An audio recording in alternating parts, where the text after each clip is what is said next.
We're joined now by former presidential aspirant and APC member Adamu Garba. Also with us is protest organizer and human rights activist Adeyanju. Thank you, both of you gentlemen, for joining us on Newsnight tonight. Let me start with you, Deji. I mean, as one of the organizers of the protest, today ordinarily should be day 7 of the protest. Has it been called off? Number one. And I'd like to get your response to President Tinubu's plea again today with Nigerians to be patient that things are being fixed. Yes, I wish I'm one of the organizers of the protest. Unfortunately, I'm not. I'll be excited if I was one of the organizers, but I'm just one of the lawyers of the protesters. Technically, protests have not been called off. However, there are a lot of discussions going on around and about the protest with the view of ensuring that Nigeria gets the best that it deserves and that, you know, the interest of Nigerians becomes the overriding interest as regards to our beloved nation. It's important to note the appeal of the President and Commander-in-Chief of the Armed Forces. But however, it's noteworthy as well to say that the body language of the President has not been that of meeting the demands of the protesters.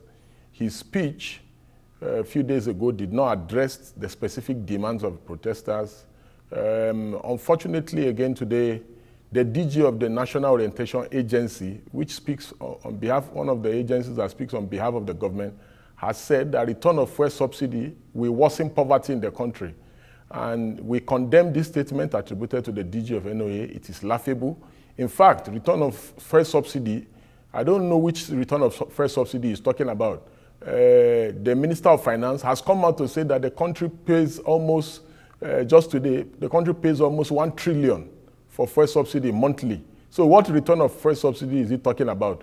When this government took over power, the government was paying about 300 billion monthly for subsidy. So subsidy is fully back.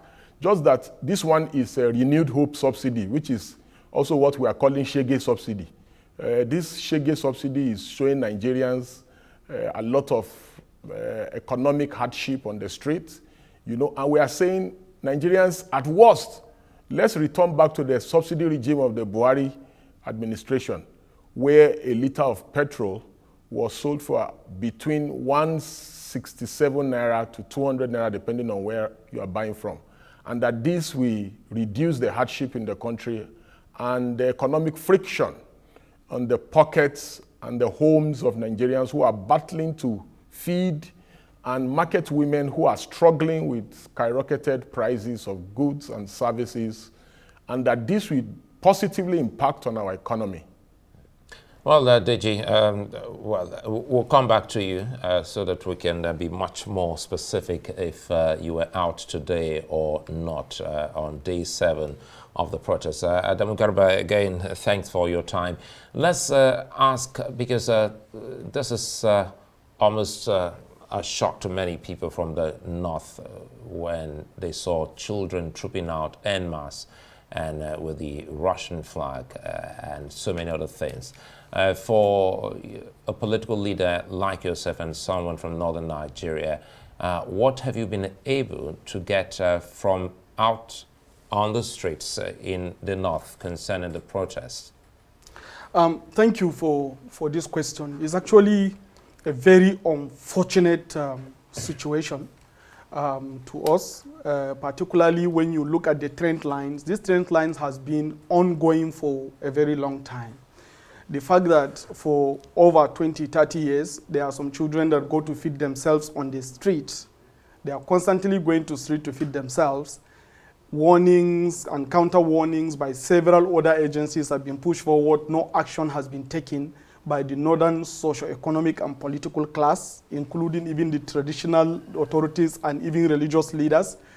And now we have a situation that presented itself where the young people that have been living in the street, some of them even grew up in the street, find a way to come out with some certain political reasons to be on the street, to keep feeding on the street, dragging their parents coming out to the street, to go to loot in the street. So it is actually a trend line that has been set in place. That's why what I saw is not necessarily even an attack against the presidency of Asiwaju Bola Ahmed Tinubu. It's like a kind of a part of vote of no confidence on the social, political, and economic order of northern Nigeria.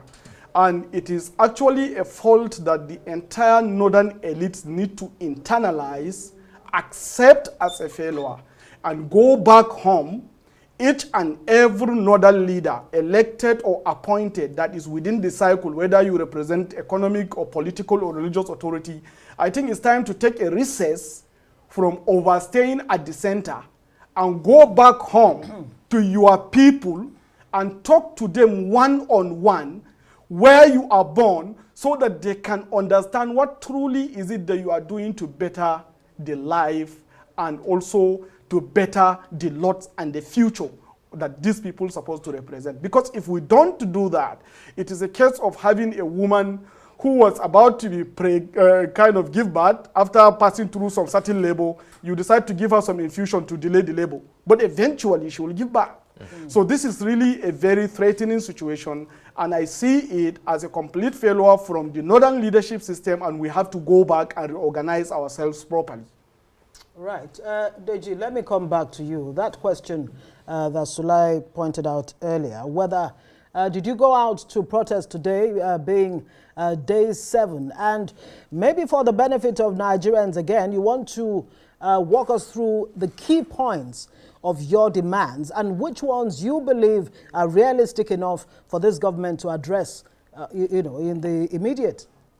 Yes, starting from the last question, we believe that the president should address the fuel subsidy issue, because our economy is largely dependent on petrol, and petrol controls prices of goods and services to a large extent in this country, and that if the president addresses the petrol issue, we will be able to lower inflation rates and figures in the country, and the poor people will be able to breathe like the president has suggested after he won the election.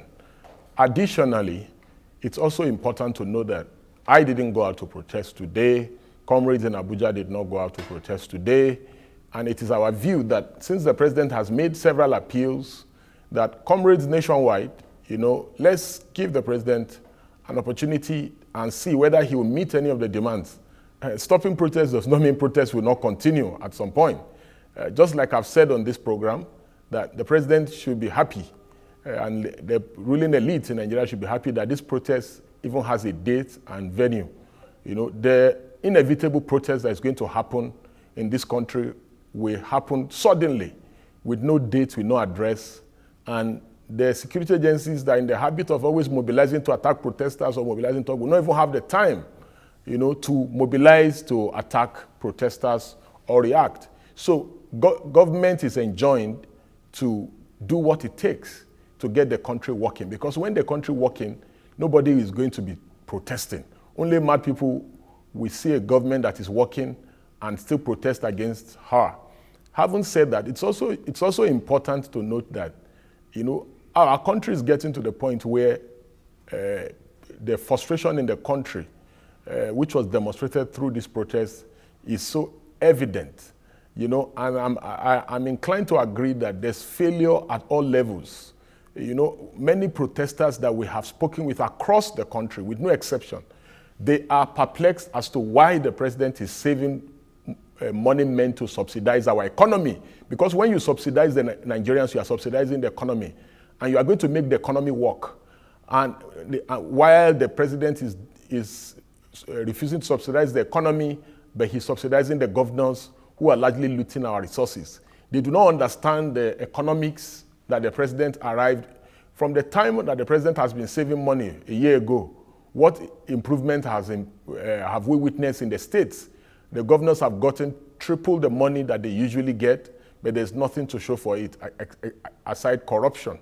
So the president should subsidize the economy. All economies in the world subsidize their economy and for their citizens. So Nigeria is not an exception. You know, so this is what people want, and this is what tops the agenda. Also, people want politicians to work part-time. You know, they don't want them to be paid all the time. Protesters, one of the major demands that tops the list is the issue of tackling insecurity, because people are struggling moving from one end of the country to the other. Also, people want a situation where we can have a constitutional amendment. And I think Nigeria needs a national dialogue. And since the president has called for a national dialogue, I think Nigeria needs a national dialogue to make specific suggestions as to amendments in the Constitution. Let me bring it. The good thing there, Deji, you just, I think they say to be forewarned is to be forearmed. You've told the government protests are genuinely not planned. It can be spontaneous, and that's very risky. But Garba, bringing you back, this is not the first time there's been some kind of attempt to see what the government can do in northern Nigeria. President Jonathan did put in place the Almajiri school. Even at that point in time, many people thought it was misplaced. And now we're back to what you just highlighted, fixing northern Nigeria. What more do you expect the people, now that the protests seem to be taking a break, to watch what the president can do? For the now, what should the president do that will indicate that he's truly on top of the situation?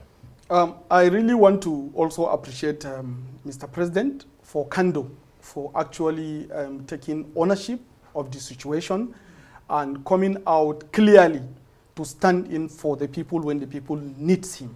And this is really very excellent display of leadership and statesmanship. And I'm also happy that the comrades worldwide, Nigeria-wide, are actually scaling down. This is really showing that things are moving forward. The president stepped in and we are getting a headway. But on the issue of subsidy, I don't believe that going back to subsidy is what we need.